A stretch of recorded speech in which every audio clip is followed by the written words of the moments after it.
when we're at conferences like this one 3 years ago, AI licensing was typically the thing that everybody was talking about, but nobody was really doing.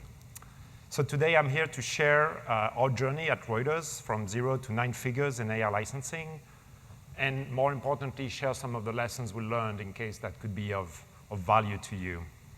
So first, though, allow me to give you a little bit of background on Reuters for those who are less familiar. So what is Reuters? At the heart of Reuters is really the newsroom, an unmatched news gathering operation. So we have 2,600 journalists all around the world. They report the news firsthand, on the ground reporting, and they follow the trust principles to ensure that our content is fast, accurate, and free from bias. So that news organization powers 3 different businesses. We have a financial news service in exclusive partnership with LSEG that serves financial professionals. We have a Reuters professional business, which is essentially the Reuters.com website, an events business, and a couple of small B2B news sites. And then we have the agency business, which is the one I lead, which is a business that has been licensing content to the media, to governments, to corporates for now 175 years. So that's the context of Reuters.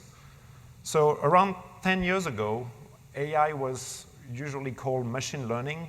And at the time, something called deep learning started to make some AI tools pretty good. If you remember, things like translations were getting much better suddenly thanks to deep learning.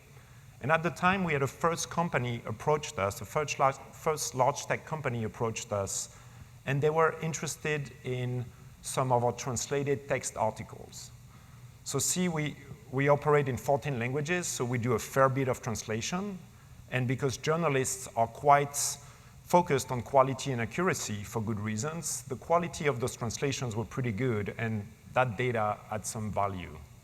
So that piqued my interest, and I was discussing this with a professional who at the time was managing a large library of news sources, an aggregator. And she told me, I think Reuters has a great future. And I wanted to agree. I asked her, why do you think so? You know, news is pretty tough right now. It's a tough business. And she said, well, machines are going to need to learn, and Reuters content is actually the best proxy for what's happening in the world at any time. So that idea of being the proxy for the world from machines really got the team thinking, and we started building a value proposition of what it meant for our content to be licensed for machine learning, as it was called at the time. We even put up on our website a page called Reuters Content for Machine Learning. We're quite happy about it. We're all excited. And then for 5 years, almost nothing happened. So that was a good lesson. But then in late 2022, ChatGPT burst into the scene. Saying we were ready would be a bit of an exaggeration, but at least we had a bit of a head start in our thinking about a value proposition.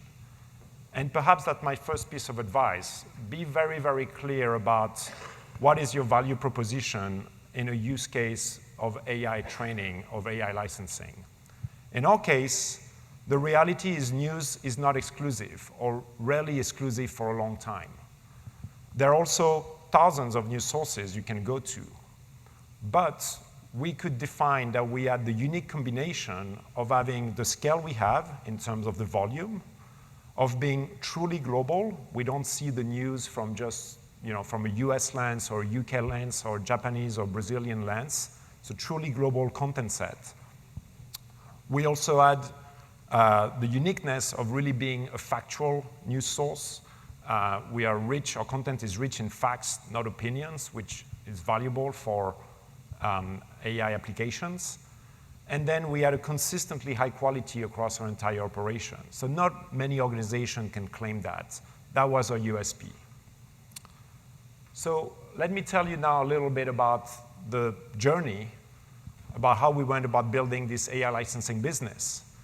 We had to ask ourselves quite a few questions. The first one was really, did we want to participate in that market? So for us, the answer was pretty clear. We had been in the content licensing business primarily forever.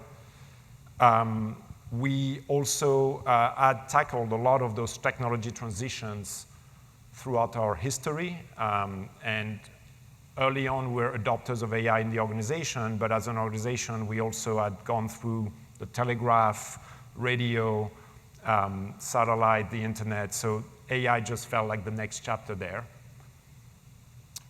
And then the reality is, because we're a news agency and we license our content to a lot of other organizations, a lot of our content was already on the open web, and a lot of it had been scraped already by AI companies. So we decided to lean in pretty early on and to go in fast into that market. The second question we had to ask ourselves was the cannibalization risk. Would we put our existing business at risk by participating in licensing our content to LLM companies? So there, we did an analysis, and we felt that we could use two tools that would protect and mitigate that risk. One was just simple content segmentation, what we could license to whom for which use cases. And the second was the use of embargoes. Our news, the value of news decreases pretty quickly over time, so being able to preserve that top window was very important to preserve. So that took care of the cannibalization risk. The third thing we had to ask ourselves was around pricing. Now, this was really uncharted territory, right? For the first time in my career, I looked at this and I couldn't say, oh, this is quite similar to this or that past deal, right? There was really nothing that you could say, oh, we're going to license decades of archive to do foundation training into a model, and we know how to price that. So we went on and we built two distinct valuation models. They came about pretty close, actually, in range. So that made us confident to go to market and confront the buyers with this pricing. And finally, the last thing that we really spent quite a bit of time on was what would be our guiding principles or red lines around AI licensing. So those are the things we agreed early on we would just not budge and never cave on. The first one was around perpetual licenses. So we would never license our content on a perpetual basis. The reality there is we understood pretty quickly that models would need to be trained again and again, and we wanted to ensure that we could have some future upside on this business as it was starting. So that was the first red line. The second was really around pricing. We would not entertain variable revenue if there was not a significant upfront fixed component. So that was also a very clear element. You know, a lot of companies like to take you on a ride promising future upside, and we would not engage in that. So with those red lines in place, with those things to consider, we went about building that business. And that's when there was a lot going on at the time. By the way, we saw a lot of lawsuits happening. There was the emergence of discussion in the regulatory environment, which, frankly, those were things we couldn't control, right? We had no control about the lawsuits, no control about the progress of regulatory frameworks. So we focused about what we could control, which was essentially the terms of our own deals. In that case, it was our ability to control the display elements of our content. It was the ability to include waivers that would cover potentially past misbehaviors from the LLM companies or content that have been scraped, something that we looked at.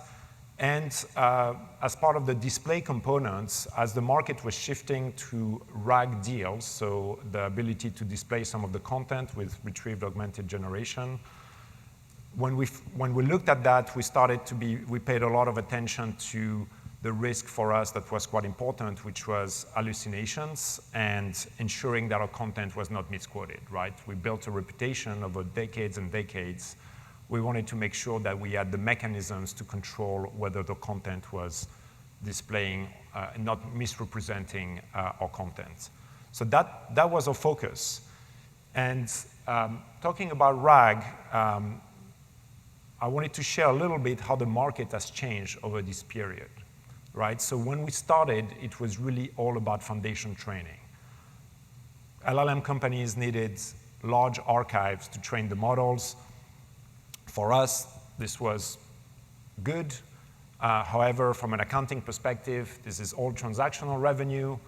We did it. We put in place the right guardrails. We were satisfied. Come 2026, 2025, the market has really undeniably shifted towards RAG. And the reason is pretty simple. You probably all remember asking your favorite chatbot a couple of years ago about something and getting an answer saying, I'm sorry, my knowledge cutoff was sometime 6 months before, right? And so as the LLMs became more popular, companies wanted to really address this ability to deal with real-time events. And so RAG for us has been really, really transformational because suddenly RAG licensing is true recurring revenue. So for us, suddenly we move from these one-time surprises to building a regular licensing business that we can count on. What we see happening next, we see an opportunity with agentic AI and using the MCP protocol to feed content into AI systems and agentic AI.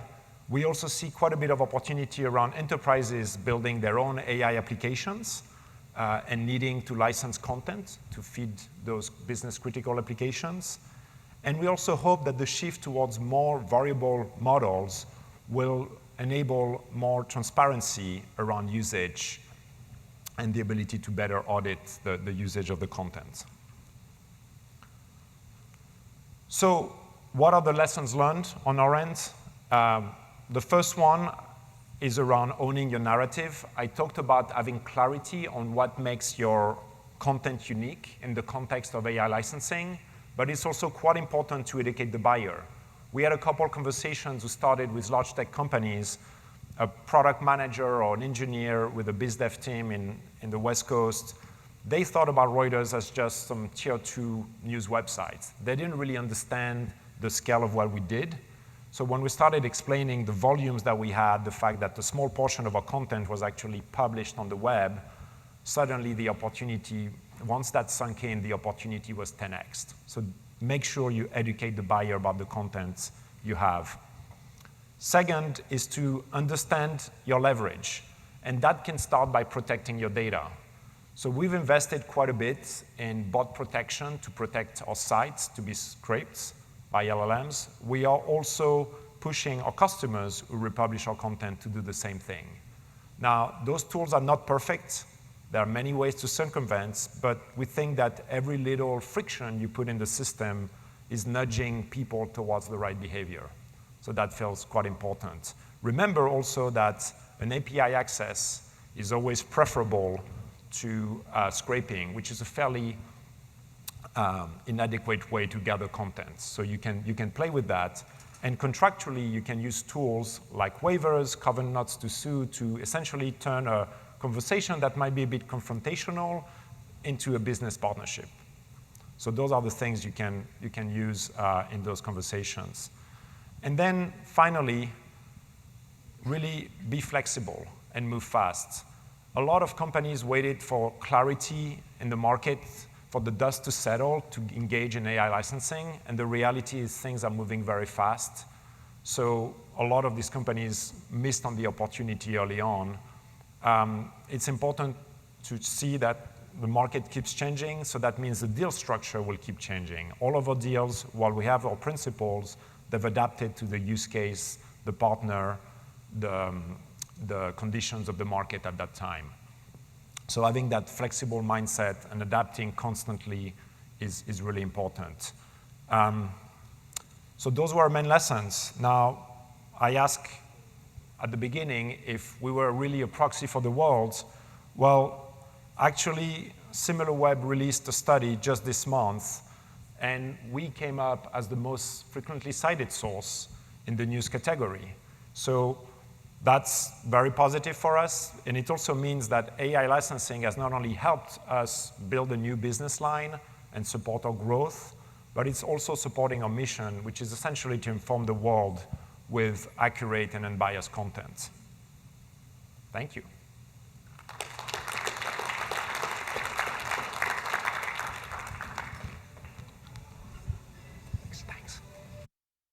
All right. Thank you very much. Excited. I got 15 minutes. I'm going to tell you who Wiley is, what we've done in AI licensing, and 5 lessons that we learned. I did not coordinate this with Alphonse, but you're going to hear a lot of echoes of similar lessons. So let's dive right in. If you are not familiar with Wiley, Wiley is one of the largest science, technology, and medicine publishers. We publish about 2,000 academic journals, about 800 of those in partnership with learned societies and associations like the American Heart Association, American Cancer Society, et cetera. We also publish about 1,000 textbooks and major reference works that are used by professionals. Some of you might remember John Wiley and Sons books from university. And we also publish about 1,000 nonfiction trade books for the general public. The Everything for Dummies brand is probably the most familiar one. So we've been in this space and publishing since 1807, since Thomas Jefferson was president. So similarly, we've lived through many of these revolutions and have a lot of content and a lot of different assets that we didn't even realize were valuable until a couple of years ago. So here's what we did. We really leaned in.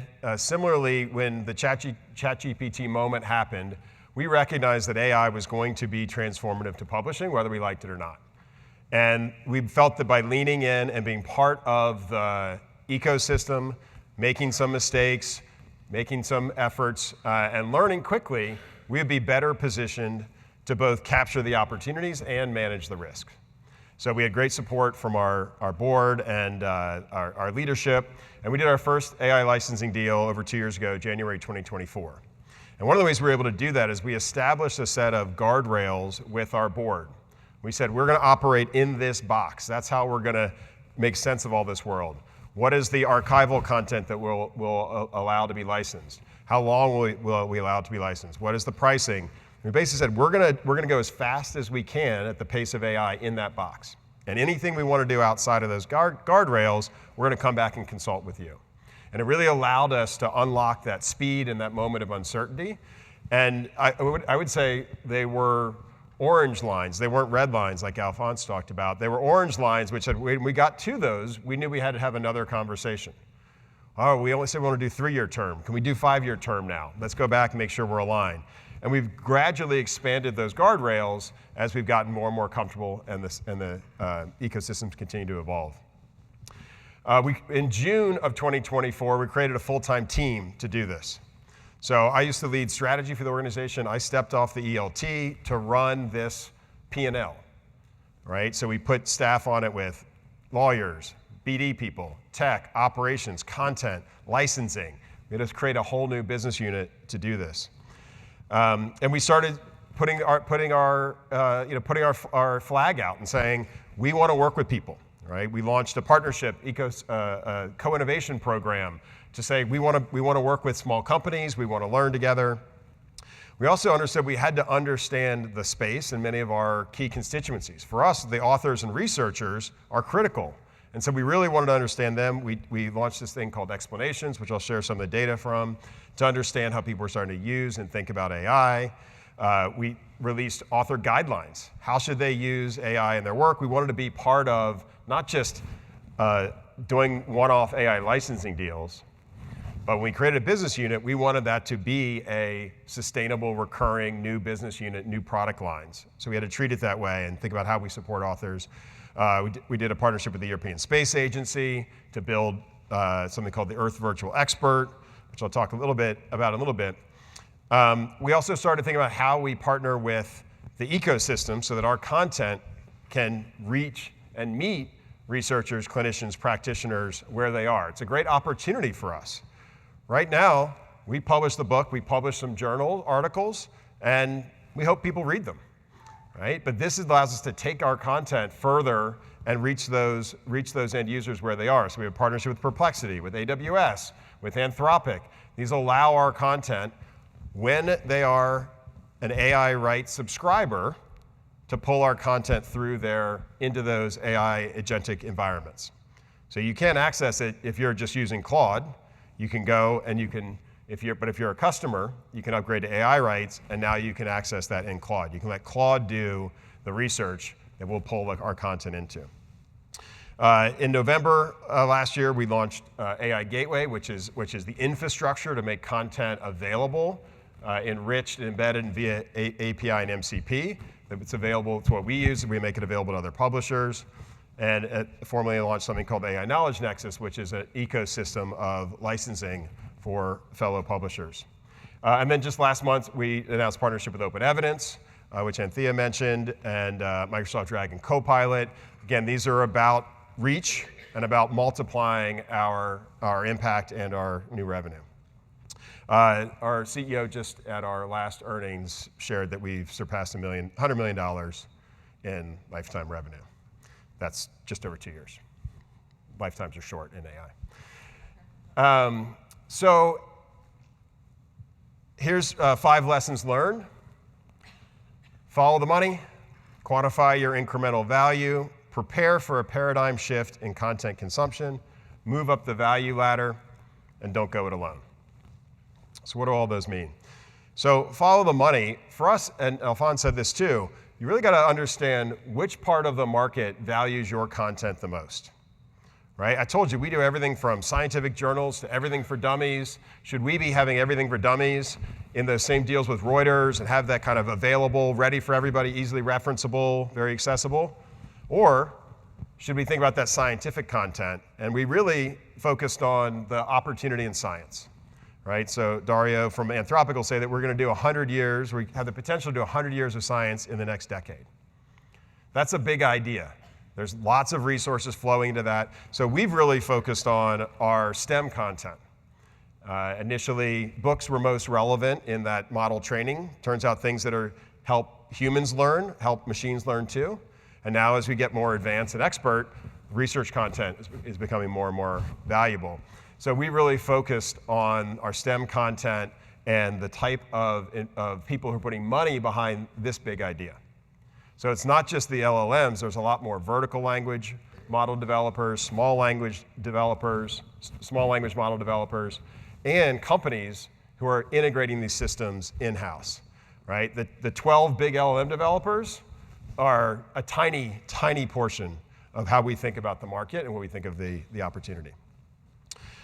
So second lesson was really know your value. Right? So you can position yourself as being critical. Don't expect them to understand, I need data, I want data. They think in words and tokens. And if you let them set the value, they will set it at the level of commodity tokens. You don't want that to happen. So I mentioned that explanation survey. We did research the last couple of years, and here's the big problem. There's a lot of detail on the left side of this page, but researchers don't trust AI.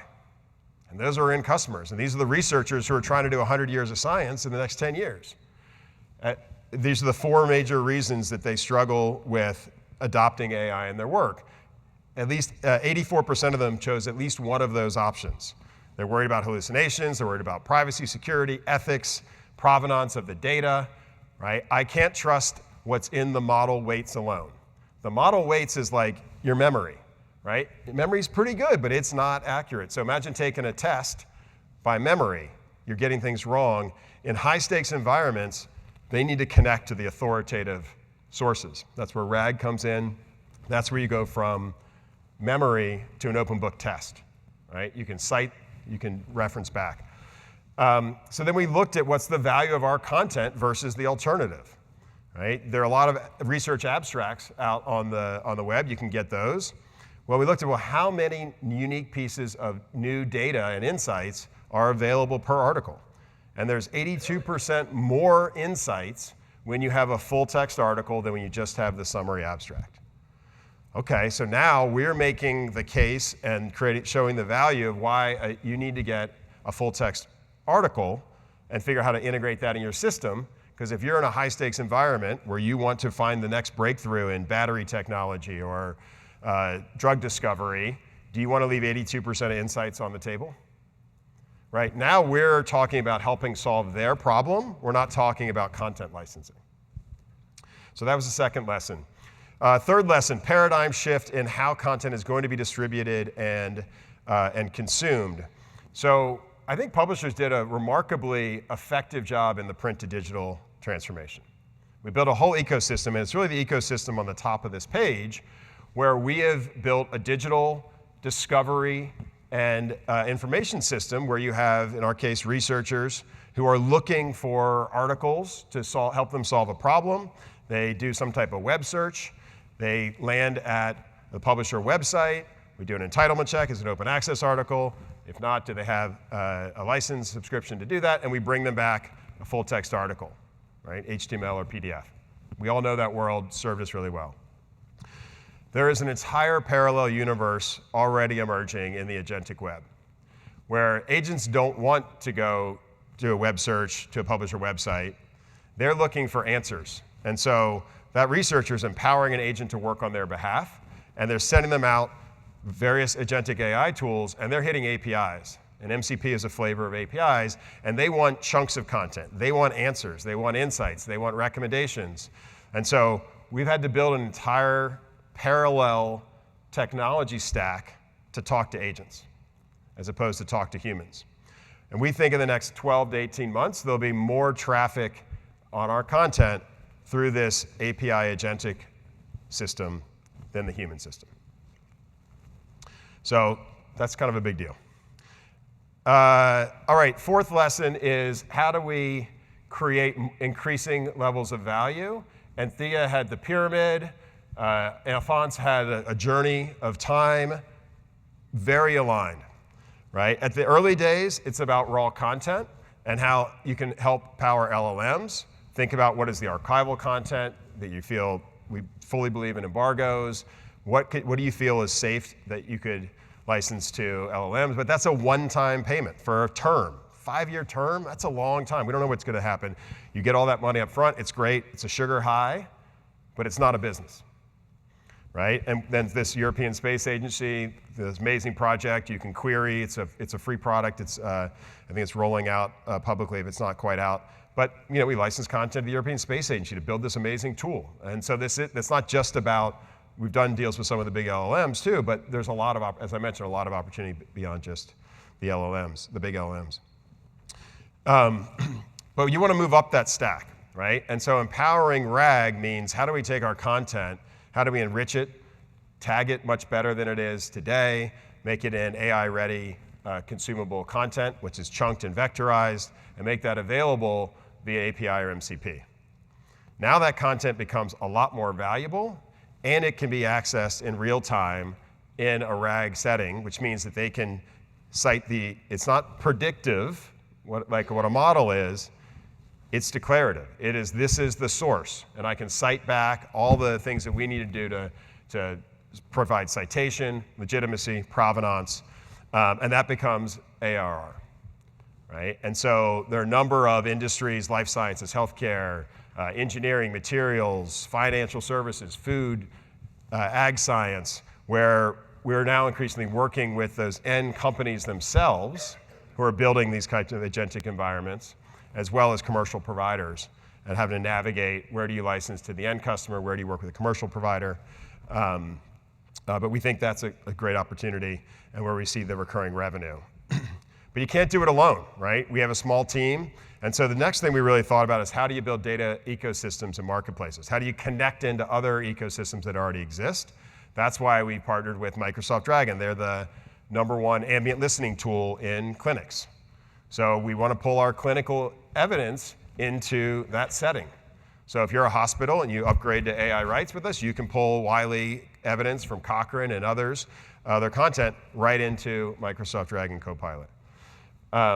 And then we want to move all the way up into that application layer you heard about. In the application layer, we want to develop strategic partnerships where we get into the application layer economics, right? So how do we create not just a flat licensing deal, but how do we create rev share or some other kind of strategic relationship? There's a little company called Potato that does biological planning for biological experiments. And so we have our content that flows in there. We've helped them get launched, some go to market, and we're able to scale with them over time. So last lesson, and then I'll wrap up, don't go it alone. So I mentioned that we've partnered with other publishers. And because we've been successful, we were big enough to get in the door with a number of licensors. We now work with over 40 other publishers to bring their content and make our deals bigger. So I mentioned we've earned about $100 million. Over 20 million of that has actually been on partner content and giving that money back to partners. So that's it for me. That was 5 quick lessons. Happy to connect with anyone to share and learn more. Those 5 lessons are follow the money, know your value, get ready for this paradigm shift in how content is going to be consumed, move up the value ladder, and don't go it alone. Thank you very much.